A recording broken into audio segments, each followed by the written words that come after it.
Assalamualaikum warahmatullahi wabarakatuh. Innal hamdalillah nahmaduhu wa nasta'inuhu wa nastaghfiruh wa na'udzu billahi min shururi anfusina wa min sayyiati a'malina. May yahdihillahu fala mudilla lahu wa may yudlil fala hadiya lahu. Asyhadu an la ilaha illallah wahdahu la syarika lahu wa asyhadu anna Muhammadan abduhu wa rasuluh.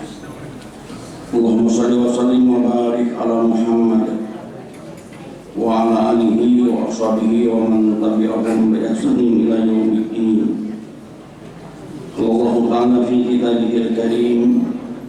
A'udzu billahi minasy syaithanir rajim.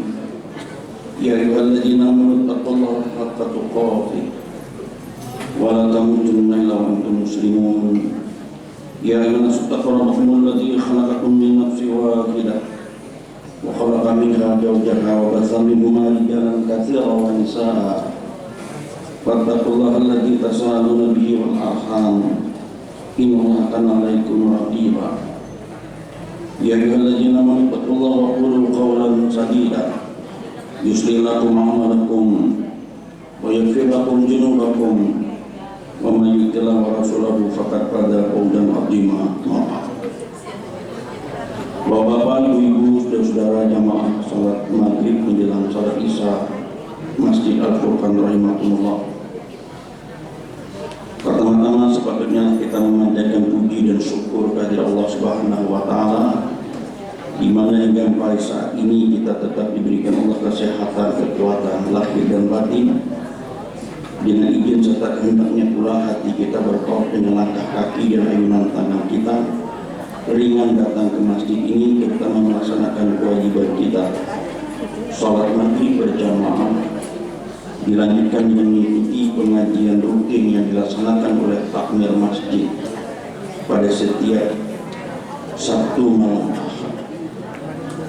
Semoga pengajian yang kita ikuti selama ini, baik dari maghrib ke maghrib, dari subuh ke subuh, benar-benar dapat menambah wawasan pemahaman kita terkait dengan masalah-masalah agama, lebih khusus yang terkait dengan masalah-masalah ibadah kita kepada Allah Subhanahu wa taala sebagai tugas pokok kita hadir di muka bumi ini, sehingga kita benar-benar beribadah sesuai dengan apa yang diperintahkan Allah dan beribadah sesuai dengan apa yang dicontohkan oleh Rasulullah.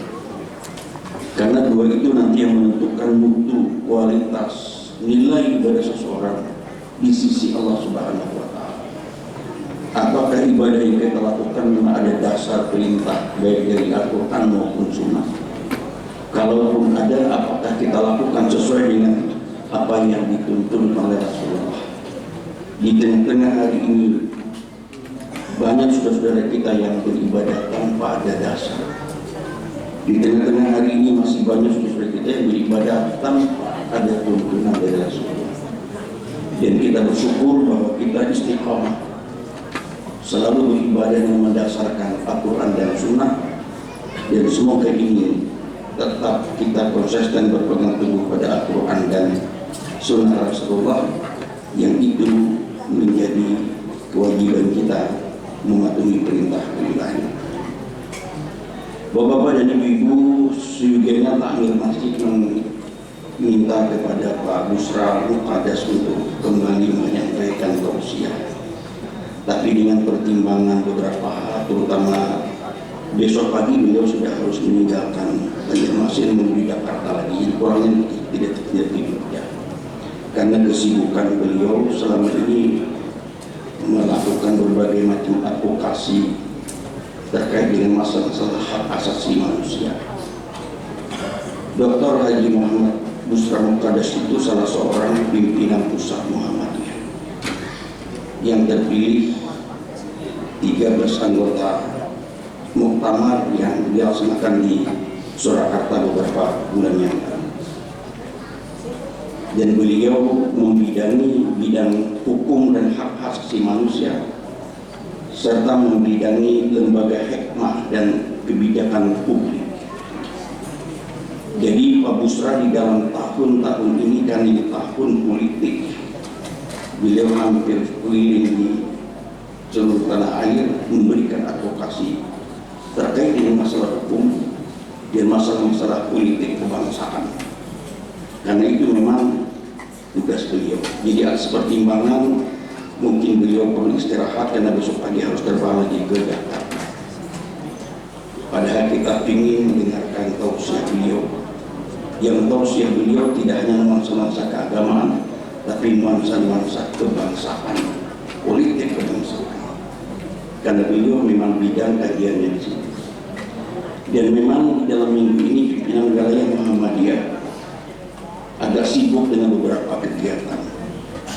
Berbandingan dengan kegiatan kedatangan Pak Burhan Mustabas ini, kita pimpinan wilayah melaksanakan juga kegiatan hari ini di Rumah Sakit Islam tingkat lantai 3, namanya Tata Kelola Keuangan Persyarikatan, yang dilakukan oleh Lembaga Pembinaan Pengawasan Keuangan Muhammadiyah. Jadi saya hari ini hampir tidak bisa membagi waktu, jadi ke KTM dan ke di KTM ini kita kegiatan wilayah tingkat regional. Yang hadir itu adalah utusan dari Lembaga Hikmah dan Kebijakan Publik Kalimantan, Kalimantan Selatan, Kalimantan Utara, Kalimantan Tengah, Kalimantan Barat, Kalimantan Timur. Ada 5 Kalimantan, ada 5 provinsi di Kalimantan, ditambah dengan Nusa Tenggara Barat, Nusa Tenggara Timur, dan Bali.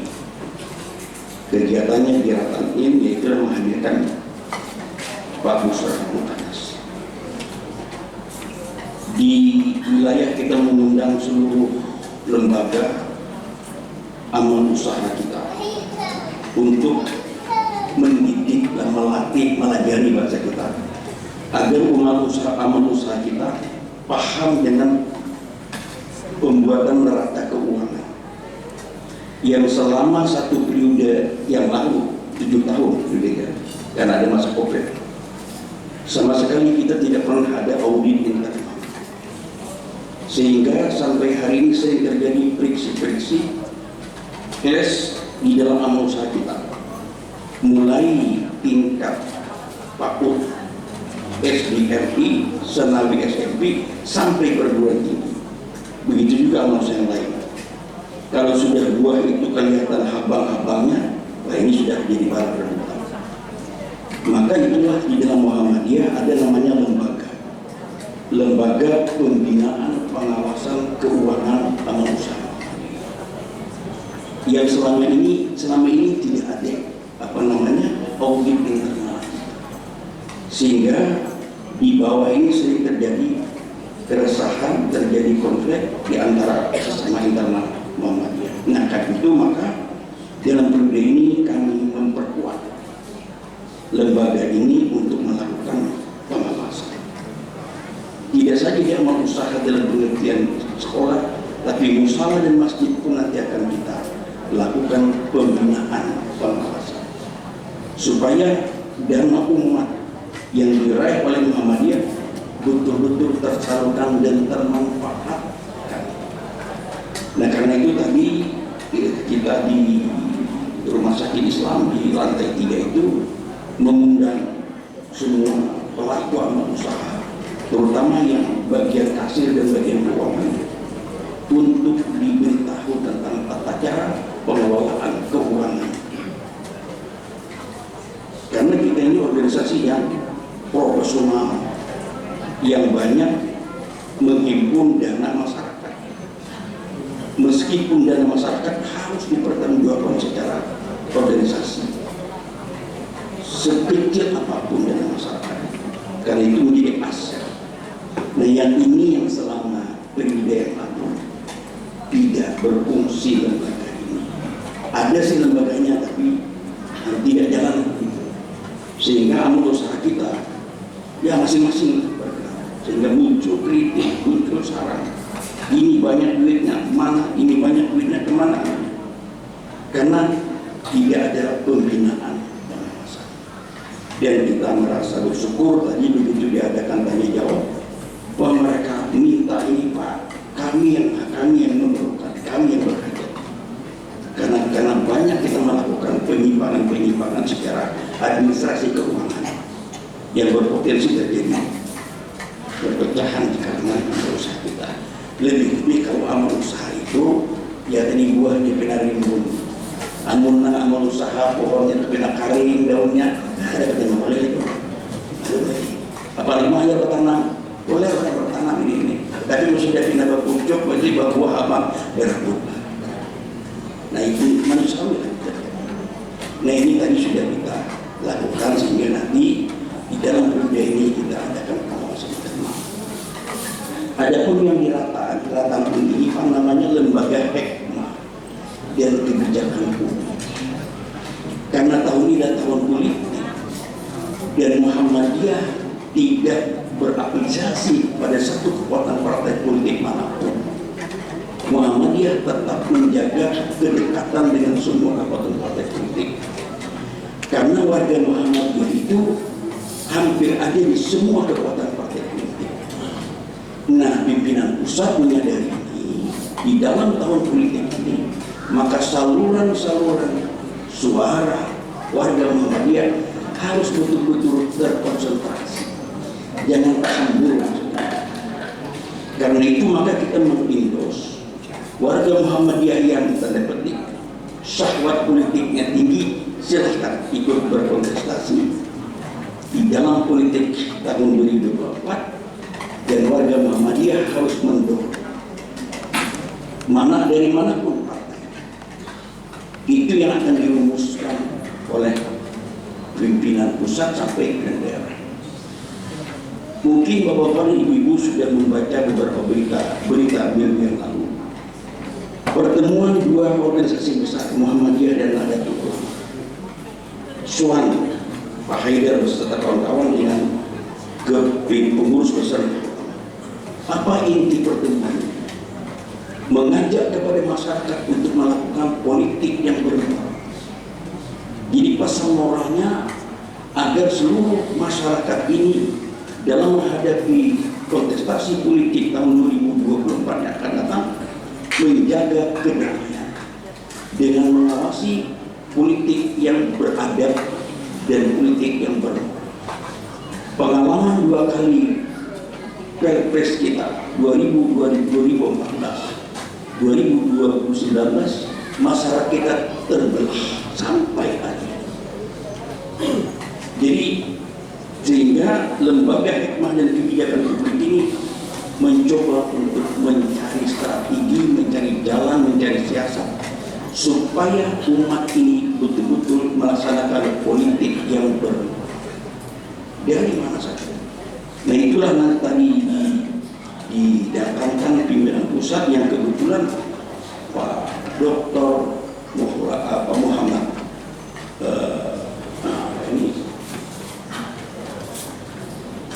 Musra Mukhades ini membidangi bidang LHKP, lembaga hikmah dan kebijakan publik, dan membidangi majelis hukum dan hak asasi manusia.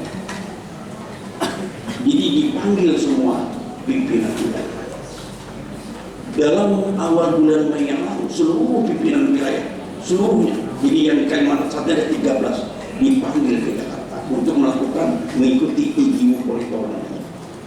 ideologi politik dan organisasi. Karena hari ini kita bertahun politik. Bagaimanapun nanti, kalau tidak dikelola dengan baik, Muhammadiyah sebagai organisasi yang independen bisa terseret-seret karena ada persaingan, ada gesekan, ada tarikan dari para pihak. Jangan sampai terjadi konflik internal di kalangan Muhammadiyah karena hanya persoalan politik praktis. Dan ini sudah ada di depan kita. Karena itu maka warga Muhammadiyah silahkan ikut berkontestasi dari manapun partainya. Karena orang Muhammadiyah itu ada di semua partai-partai politik. Jangan sampai ada persoalan-persoalan internal yang menyeret-nyeret Muhammadiyah. Karena sudah beberapa bulan yang lalu muncul ada yang sukses ini dengan membuat ikon-ikon Muhammadiyah, pencerahan macam-macam. Pak Awon ini itu kan ikon yang sudah milik Muhammadiyah, tapi terkadang dibawa-bawa diseret-seret. Nah inilah yang dihadapi oleh Muhammadiyah dalam menghadapi kontestasi politik tahun 2020. maka Muhammadiyah tetap konsisten berada di dalam jalur yang tidak masuk dalam ranah politik praktis, tapi tidak meninggalkan masalah-masalah politik. Orang-orang Muhammadiyah tetap memberi saran, masukan, dan bahkan kritik terhadap kebijakan-kebijakan pemerintah yang tidak bersesuaian dengan tujuan-tujuan sesuai dengan dasar. Sehingga banyak undang-undang, peraturan yang dikritisi oleh orang Muhammadiyah, undang-undang tentang air, undang-undang tentang nirlaba, undang-undang tentang migas, undang-undang tentang ormas, undang-undang tentang haji, undang-undang tentang pendidikan, dan bahkan yang dianulir. Karena tidak bisa kita lepas dari politik, tapi Muhammadiyah bukan partai politik. Kalau partai politik tujuannya merebut kekuasaan, jadi partainya merebut. Tapi kalau Muhammadiyah orientasinya adalah politik keumatan. Kalau partai politik orientasinya politik kekuasaan. Tapi kalau Muhammadiyah orientasinya politik keumatan yang ujung-ujungnya mengantarkan jamaahnya masuk ke dalam surganya Allah di neraka. Itu yang tidak dalam partai, yang tidak ada dalam partai politik. Karena itu bagaimanapun Muhammadiyah tetap mengambil jalur berada di luar kekuatan partai politik. Andai kata dahulu ajakan Kiai Agus Salim agar Muhammadiyah menjadi kekuatan partai politik, kita yakin Muhammadiyah sudah berbentuk ini. Tidak mungkin Muhammadiyah sebesar seperti ini. Kalau Muhammadiyah masuk dalam kekuatan, menjadi salah satu kekuatan partai politik, mesti sudah hancur. Jangankan itu, begitu Amin Rais mendirikan PAN saja, wah ini sudah terjadi perubahan. Itulah sebabnya maka dahulu pendiri kita dan para pemuda tetap kekeh tidak masuk dalam ranah politik praktis. Kalau kita mau melihat sejarah, Muhammadiyah pernah menjadi anggota istimewa Masyumi selama 15 tahun, mulai tahun 1945 sampai 1960. Muhammadiyah menjadi anggota istimewa Masyumi, Partai Muslim Masyumi, Majelis Syura Muslim Indonesia. Begitu tahun 1960 Masyumi dibubarkan, umat Islam membentuk lagi Parmusi. Di situ juga dipercaya oleh orang Muhammadiyah. Tapi akhirnya Parmusi tidak begitu berhasil seperti keberhasilan Masyumi. Di masa reformasi, Pak Amin Rais selaku ketua pimpinan pusat Muhammadiyah, daya kritisnya jalan sejak tahun 2003, 1993 di Surabaya. Pak Amin Rais sudah menggulir satu istilah apa yang disebut dengan suksesi kepemimpinan nasional. Mungkin Bapak masih ingat. Itu tahun 1993 di Surabaya. Amin Rais mengusung apa yang disebut dengan suksesi kepemimpinan nasional. Sejak itulah Pak Amin Rais ini digenjot oleh pemimpin Orde Baru, bahkan sampai mau dibunuh. Begitu mau tamat 95 di Aceh, Amin Rais sudah digalang untuk tidak boleh jadi pimpinan Muhammadiyah. Tapi karena sistem pemilihan kita tidak seperti pemilihan organisasi yang lain, kita berdoa. Akhirnya Pak Amin Rais terpilih sebagai ketua pimpinan pusat Muhammadiyah hasil muktamar 95 di Aceh. Begitu tahun 1998 terjadi reformasi, Pak Amin Rais berdasarkan tanwir di Semarang dilepas, dihibahkan oleh persyarikatan, karena Pak Amin Rais bukan lagi sekedar pimpinan Muhammadiyah, tapi sudah menjadi pimpinan umat dan pimpinan bangsa karena keberhasilan beliau memimpin gerakan reformasi. Dihibahkanlah begitu. Karena dalam aturan tidak boleh jadi pimpinan terima Amin Rais melepas jabatan ketua pimpinan pusat Muhammadiyah, digantikan oleh itu Sapi. Dilepaslah Amin Rais menjadi ketua Partai Amanat Nasional. Sejak itulah keterlibatan Muhammadiyah tetap menjaga kedekatan dengan semua kekuatan partai politik. Meskipun waktu itu PAN itu dilahirkan oleh anak kandung Muhammadiyah, tapi kita tetap memberi pilihan kepada warga Muhammadiyah secara bebas, tidak mengikat harus memilih partai A atau memilih partai B. Nah, disinilah dalam nuansa hari ini sangat ditakutkan, ada ketakutan. Kalau ada salah satu calon presiden yang mungkin tidak bisa masuk, tidak bisa membayangkan sampai apa yang akan terjadi. Paham tak Bapak ya? Ngerti ya?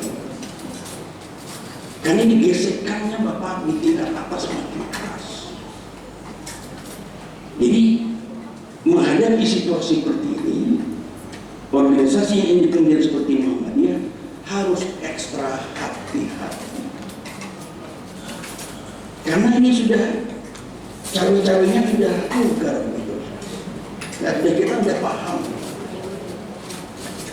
Kalau nanti ada salah satu calon yang mungkin tidak bisa, ini bisa kita. Nah ini juga jadi nuansa kita. Karena itulah maka pimpinan pusat Muhammadiyah beserta pimpinan pengurus besar Nahdlatul Ulama ini dua kekuatan organisasi besar mengajak agar terjadilah Pilpres yang damai, yang bermoral. Ajakan ini ajakan moral, tidak ada eksekusi, tergantung semua warga. Karena pengalaman dua pemilu sebelumnya kita sangat terbelah.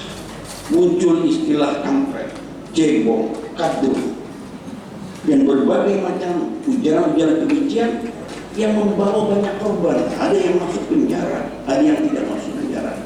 Dan hukum sepertinya sudah tidak berlaku adil. Kepada pihak mereka abaikan, tapi kepada pihak lawan mereka itu. Nah ini jangan sampai itu terjadi. Nah karena itu Pak Busra Mukaddas bicara beliau pada tadi malam mengingatkan kepada kita bahwa manusia ini walaupun sempurna, tapi dia lebih jahat daripada binatang. Binatang tidak bisa minum aspal, makan aspal tidak bisa. Binatang tidak bisa makan besi. Binatang tidak bisa makan semen. Tapi ini terjadi hari. Itulah yang di dalam ayat Al-Quran disebutkan. Walaqad jara'na li jahannama katsira minal jinni wal ins lahum qulubun yafqahuna biha wa lahum a'yunun la yubsiruna biha wa lahum adhanun la yasma'una biha ulaika kal an'am bal hum adall. Itu yang dibawakan ayat yang tadi malam oleh tadi subuh oleh Pak Busra. Apa ujar Allah di situ? Sesungguhnya walaqad jara'na, sungguh kebanyakan isi dari neraka jahanam itu adalah dari golongan jin dan manusia. Siapa itu? Lahum qulubun yafqahuna biha, mereka mempunyai hati tapi tidak digunakan untuk memahami ayat-ayat Allah. Walahum a'yunun la yubsiruna biha, mereka mempunyai mata tapi tidak digunakan untuk melihat tanda-tanda kebesaran Allah. Walahum adhanun la yasma'una biha, mereka punya telinga tapi tidak digunakan untuk mendengarkan peringatan Allah. Ulaika kal an'am, mereka itu sama seperti binatang tapi lebih jahat balhum adall. Ya karena dicontohkan tadi malam, sapi tidak bisa makan aspal, sapi tidak bisa makan semen. Itu yang dicontohkan beliau, menggambarkan dari malam sebuah bangunan jembatan begitu dibangun begitu biaya mahal, tidak lama ambruk, runtuh, gedung runtuh, begitu ditilisik. Mestinya kursinya besarnya sekian, jadi sekian. Jadi spesifikasinya akan sesuai. Ini yang dimaksud beliau, manusia bisa makan aspal, bisa makan besi, bukan secara beneran makan itu tidak, tapi hari ini. Nah karena itu kalau kita mengembalikan ayat Allah seperti yang dilansir oleh Pak Busra, sungguh memang kita sangat ngeri ya. Manusia yang tanpa bisa mengendalikan nafsu. Karena kan para koruptor itu kan tidak ada orang miskin. Yang korupsi itu yang orang yang sudah memiliki jabatan tinggi, diberi fasilitas rumah mobil yang banyak, tapi masih melakukan penyimpangan dan tidak ada prosesnya. Bayangkan yang menghabarkan kan tidak kurang-kurang, bukan orang Jawa, 349 triliun. 1 triliun itu berapa? Miliarnya 1000 lah. Jadi 1000 miliar kali 349, Pak Mahmud. Itu sampian lah kalau tukarkan lawan wali sampo. Bisa berangkat sampo. Saya bisa lawan sampo. Tukarkan wali sampo baik. Tapi jangan macam nanti gimana di sampo baik. Wah ini kan ada lagi wali sampo. Ini pada harus jadi-jadinya ada lagi. Dahulu ada wali sampo. 349 miliar triliun. Amun untuk karakan lawan wadai bila sapi dan kedua kaitan bisa firman lawan sapi. Atau lagi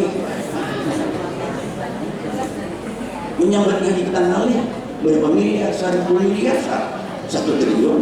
Ini 349 triliun. Biasa namanya itu. Nah ini kan luar biasa. Karena sudah tidak terkenal. Wajar kalau Rasul mengingatkan kalau nafsu tidak terkendali. Anak Adam ini kalau dia sudah memiliki 2 buah lembar emas, pasti lagi bercita-cita untuk mendapat lembar emas yang ketiga lagi. Itu nafsu yang terkendali. Sudah 2 borongan diisi emas nih, diangkut bawa motor kerak kasih habisan 2. Tahu ke dalam masih ada lagi.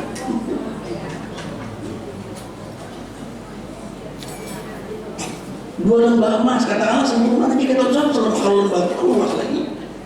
Itu gambaran kalau nafsu tidak terkendali. Dan ini kan buktinya juga yang korupsi itu kan ada orang begitu ditanya hakim, kenapa kamu korupsi? Lah kami pada 3 hari kada makan. Tidak.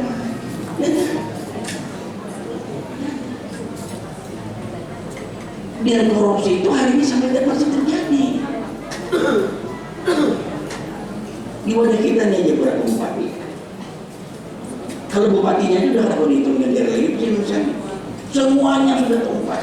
Hakimnya, jaksanya, polisinya, tentaranya, apa ada lagi DPR-nya. Habis sudah. Dia lalapnya. Jadi inilah kita harus mengembalikan kepada hitah hidup kita bahwa orang tidak menyadari tugas pokok kita ini ibadah. Di dalam Al-Quran itu ditegaskan tidak menciptakan jin dan manusia kecuali untuk beribadah. Kalau kita satu pikiran kita apa lagi? Nah ini sudah satu lebih sudah tadi.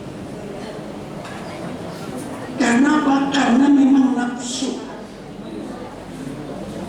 Jadi kalau kita mendengar apa yang disampaikan oleh Pak Musa subuh tadi, itu pun saya melihat nuansa pembicaraan beliau tidak begitu lungkas bahasa kita, karena mungkin ada sedikit kurang banyak.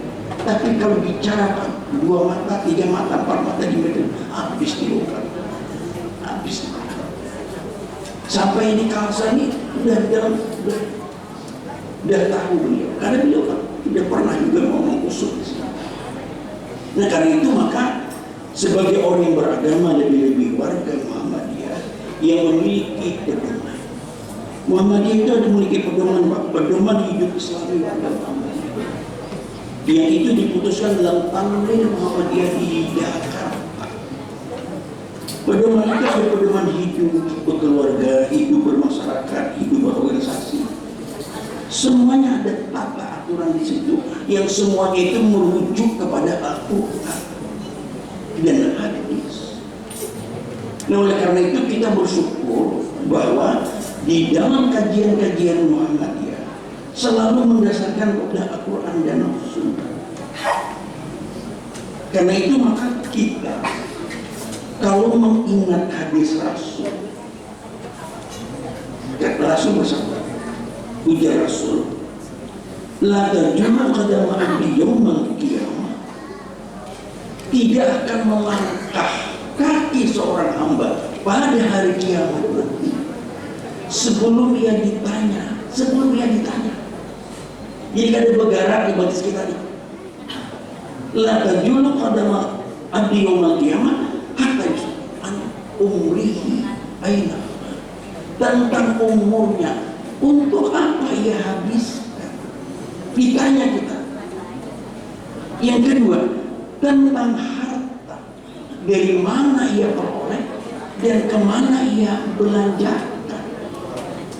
Dan yang ketiga, tentang jasad yang sehat, yang kuat, yang gagah, yang tampan ini, untuk apa ia gunakan. Jadi kadang melangkah kaki kita sebelum ditanya 3 hal ini. Umur, jatah usia yang diberikan kepada kita, adakah itu habis banyaknya beribadah kita? Ya, itu tugas pokok kita adalah ibadah. Untuk itu maka dalam hidup keseharian ini kita harus membuahkan nilai-nilai ibadah membuahkan takwa.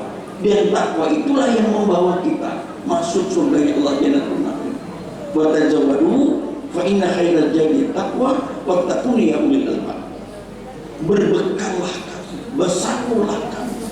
Sungguh sebaik-baik bekal itu adalah takwa, wattaquni ya ulil albab. Maka bertakwalah kamu wahai orang-orang yang berakal. Dan takwa ini buah dari ibadah, baik ibadah yang makhluk maupun ibadah yang ghairi makhluk. Kita salat ujung-ujungnya lakukan takwa. Kita puasa ujung-ujungnya lakukan takwa. Kita silaturahim seperti ini ujung-ujungnya lakukan takwa. Jadi takwa itu pasti sudah surga kita miliki. Tidak kaulah berfirman, "Wasyari'u ilal maghfirati min rabbikum wa jannatin arduha wal ardh uiddat lil muttaqin." Ujar Allah, "Wasyari'u ilal maghfirati min rabbikum." Bersegeralah kamu menuju marah keampunan dari Tuhan yang ia menyediakan surga, yang surga itu luasnya seluas langit dan bumi. Untuk siapa itu? Uiddat lil muttaqin, yang diperuntukkan bagi orang-orang yang bertakwa. Nah, jadi intinya ditanya kita, umur, usia, jatah yang diberikan kepada kita ini untuk apa kita habiskan? Adakah itu banyak kita habiskan untuk beribadah sebagai wujud ketakwaan kita? Ditanya kita. Dan itu kan perlu dihafal Pak jawabannya. Jawabannya itu dengan sendirinya apa yang kita lakukan dalam hidup ini, itulah nanti akan menjawab. Jadi kan perlu dihafal.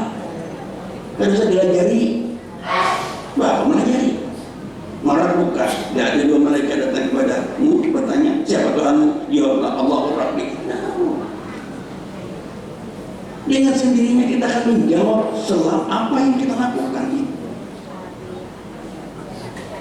Jadi tidak usah belajar. Yang penting kita dalam hidup ini beribadah. Tidakkah dalam surah Yasin yang kita baca setiap malam Jumat, yang orang baca setiap malam Jumat, al-yawma nakhtimu ala afwahihim wa tukallimuna aydihim wa tashhadu arjuluhum bima kanu yaksibun.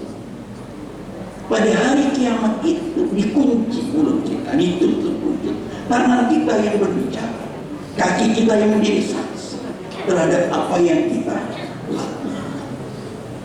Nah, jadi kita harus menjawab dengan perbuatan. Untuk apa umur ini kau habiskan? Yang kedua, pertanyaannya, dari mana harta yang kau peroleh itu? Dan untuk apa kau gunakan? Semuanya harus ujung-ujungnya untuk ibadah. Harta yang kita miliki ujung-ujungnya untuk kita beribadah. Makin banyak harta yang kita miliki, seharusnya makin mudah kita beribadah. Jangan makin kita berisi harta, makin kita kurang beribadah. Anda ke masjid, garukun guntur hendak hujan, mun kada bermotor ini basah, mun betulak motor main di motor, 60.000 kurang membasuh, kada usah di rumah aja.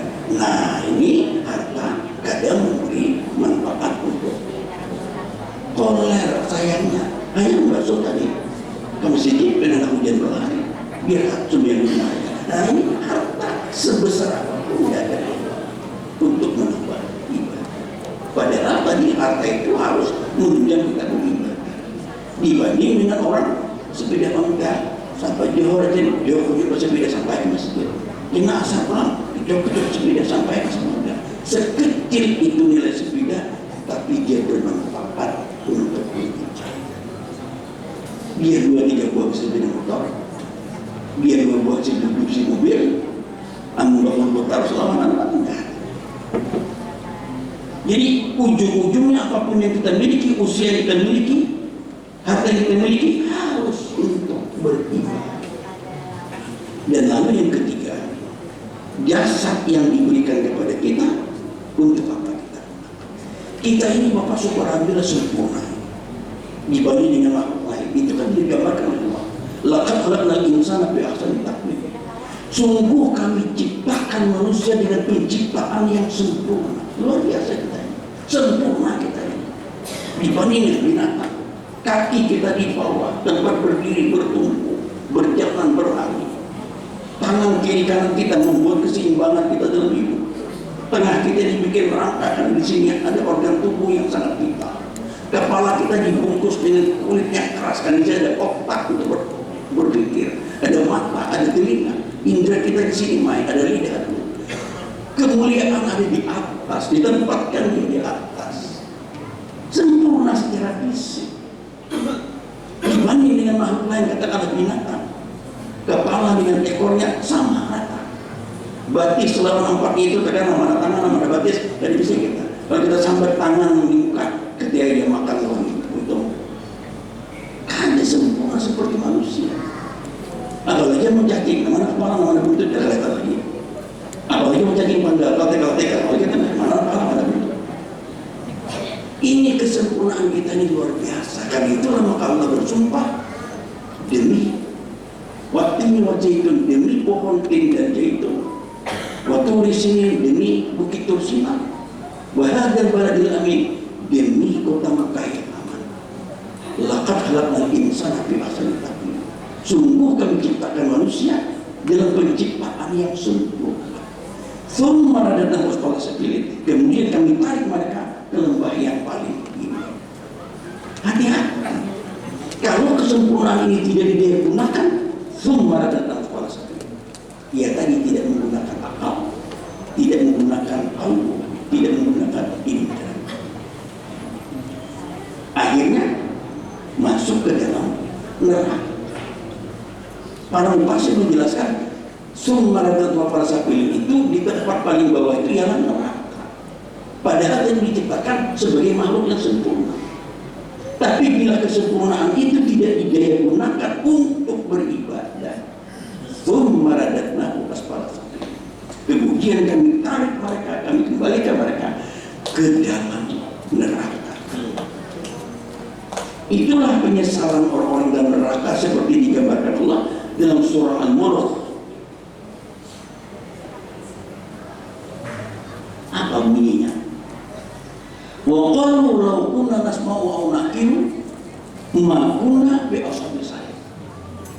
Mereka berkata yang dalam neraka ini, wa qalu law kunna nasma'u andai kata dahulu waktu di dunia kami menggunakan akal dan kami menggunakan pendengaran, ma kunna bi ashabil sa'ir, pastilah kami tidak termasuk penghuni neraka yang menyala-nyala ini, menyesal. Tapi kandungan sana sudah di dalam neraka. Kenapa? Ada mau mendengarkan, andai kata dahulu kami menggunakan telinga untuk mendengarkan peringatan-peringatan Allah, atau kami menggunakan pikiran untuk memahami peringatan-peringatan Allah, pastilah kami tidak termasuk ke dalam golongan orang-orang masuk neraka yang menyala-nyala, neraka sakit. Digambarkan dalam surah Mulk itu penyesalan. Jadi hidup yang diberikan kepada kita yang singkat ini harus didaya gunakan untuk beribadah. Terakhir, bagaimana Allah menggambarkan di dalam surah Al-Hasr ayat 18, kata takwa mengapit kalimat wa tanjur nafsum maka dan delikat wattaqullah. Hendaklah setiap orang memperhatikan apa yang ia lakukan untuk hari esok. Hari esok itu artinya dekat. Hari kemarin, besok tidak.